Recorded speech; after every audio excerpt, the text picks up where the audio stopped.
Alright, so hello. In this video, we're going to be creating a little device holder. Yes, it's very exciting, I know. So the first thing you're going to need to do is to download your picture from the internet.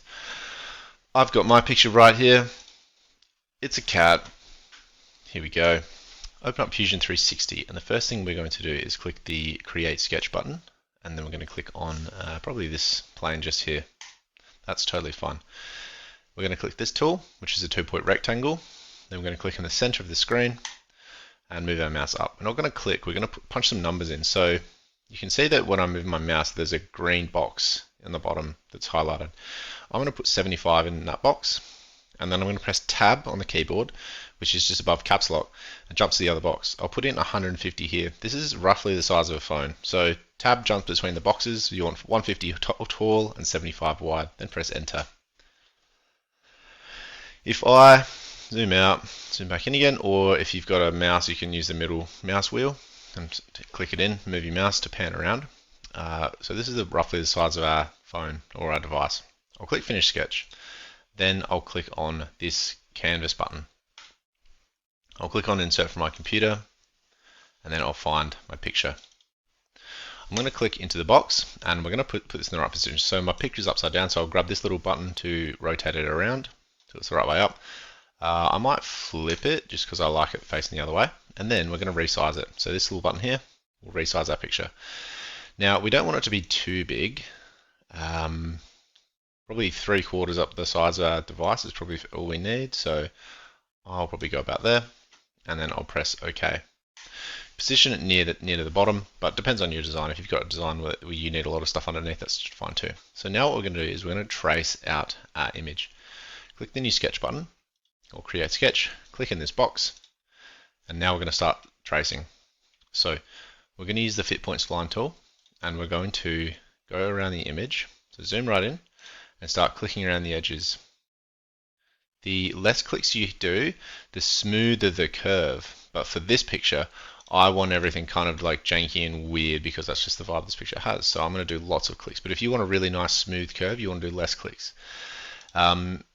If you screw up and you don't want to redo all this, press the tick button, and then you can start again from this white dot. Don't start from one of these points. Start from here, and then you can start your line all over again. And alternatively, if you get to a corner, like let's say this was a really sharp corner and I wanted to stop, I'd click the tick, and then I could start going there. And you see that that corner is a lot sharper than if I was to just try and go around the corner with this tool.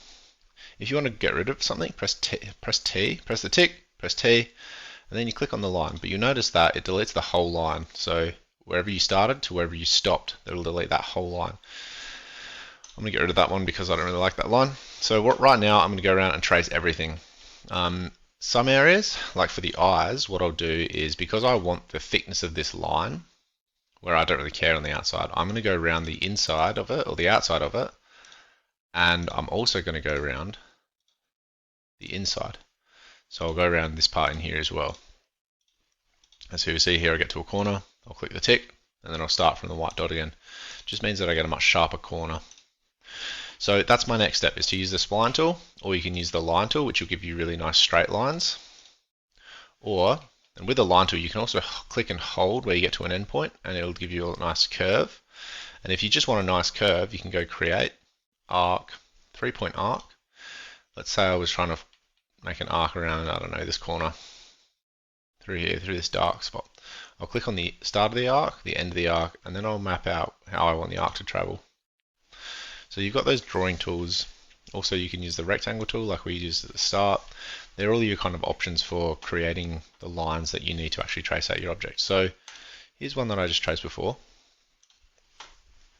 I'll just delete this because I'll show you that in a second. So now that I've got my shape traced out, because of my shape is a little bit weird and it's got some weird stick legs, I need to create a shape that's going to join this model onto the base. Now we're going to do that by creating a rectangle that is about 50 mil wide by, we could do 50 millimeters deep. Okay, so this rectangle is we're going to then grab it and position it somewhere near the bottom of our model. We need it to be lower, just a little bit lower, or just near the bottom of our model. So if this is the bottom of my model, maybe it could be like here. I'll position that here. Now, because right now my model, I'll turn that sketch off. My model is kind of floating. It's not connected. This is the thing that connects to the base, and because they're not touching, my model doesn't have a connection. For my model, I think what I'm going to do is I'm going to put a little background on it. So what I'll do is I'll go back into this sketch, and I'm going to add in a background shape. So I'm just going to use my fit point spline, and I'll come off this rectangle box that I created. Let's say I'll go from near the top of it. And I'm just going to create a little shape that roughly follows my model. Now you can do whatever shape you want for this, but I'm just going to pick this shape because I can. It's my model. And I'll join it back up. Now ideally what we want is I might actually join it to the top here. I'll click the tick, and then what I'll do, I probably should have done this to start with. I'll join that up to the top there. I'm going to now drag this box down because I don't actually want this curve to be lower than my box. So I can, if I click on this curve, I can then grab one of these points, and if my computer wakes up, move it around so that this box is the lowest part of my model. I don't want any part of my background shape or my shape lower than this box. Sometimes what you might do is you might make it so that the box actually just overlaps like the legs of your model. If you don't want to have a background piece, you can do that as well. So if I were to do that, it would look like, oh no, it might look like something like this. I'll just delete this so you can kind of get a view. So I might grab this and I might just overlap it with my feet, but I'd want to do it with the lowest portion, which would be here, which wouldn't make any sense because my model is really unbalanced now. So if I didn't have this back leg, I might overlap my box so it was there touching both my legs, but this isn't much of a connection and it would be really weak. So that's why I didn't do that. Okay. So let me just get my background back. Okay, just make those changes that I did before. Okay, now what I'm going to do is I'll click on this button here, the fillet button, and I'll click on these two bottom corners. That'll just give me some nice rounded edges, and then what I'll do is I'll grab my circle tool and I'll come to these little points, and I'm going to add in a 4mm circle here. Press enter. I'll get my circle tool again, and I'll do another 4mm circle just here. And now I've finished pretty much everything. So now that my model is completely drawn in, I'm going to start extruding the different layers because we have to create separation between our layers to extrude it properly. So I'm going to use this extrude button, and I'm going to do my back layer first. So that's going to be the base, this back piece. I'm also going to have to connect to my model because these two have to be touching. And then what I'm also going to add to this layer is probably everything else, because for my model I'm going to have 3 different colors, and I want everything to be on this back layer. Oh, what's going on here? Yeah, so I have to click on all these zones. So you notice that everything is blue. There's none of these white areas. Everything's blue. So I'm going to extrude that to negative. I'll actually do this one. Instead of one side, we'll make it two-sided, and we'll make one side. So if I look at my model like this arrow is going this way, so that's that one, and this arrow, we're going to drag it backwards, is going that way, so that's -15. So I've got 35 and -15. The positive one has to be 6, and the negative one has to be -3. This will make it so that if we look at it from the side, here's our drawing, and here's the little gap for another layer, and here's the layer that we've just done. So it's a 3mm thick layer, but it's 3mm back from our layer. Click that. Now you know if my sketch disappears.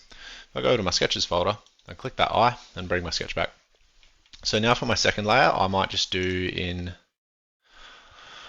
I might do this as my top layer. So what I'll do now is I'll do the layer for all these, but when we do a layer, everything that's kind of in front of that layer has to be included within the layer. So I'm going to extrude the ears, all of this stuff. Let's see. I might make this layer black. So if I just have a look at my canvas, so I might make this my black layer. So all of my black things I don't want highlighted, but everything else I want highlighted. So that's like the ears. Okay, so we'll do that one as 3mm. We'll make that a new body. Hit OK. Turn off my sketches so I can actually see what's going on.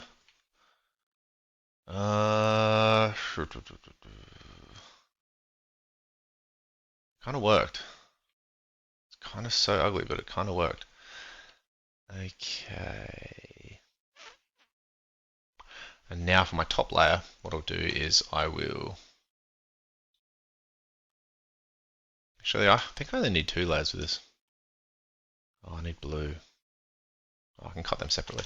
Okay, so now that's my different layers cut out. Now what I'm going to do is create sketch. I'll click on this front layer and I'll press P on the keyboard, which brings up your project tool. I'm going to click on this cat, click on these parts because they're part of that layer as well, and then I'm going to hit OK. Finish the sketch. Then we're going to create a new sketch, but on this back layer now. So click that black layer, press P again, click on the same layer, then hit OK, and then finish the sketch. So these are the 2 sketches that we're going to now save as DXF to a USB, and that's how we're going to laser cut it. So that's the process of modeling your device holder in Fusion 360.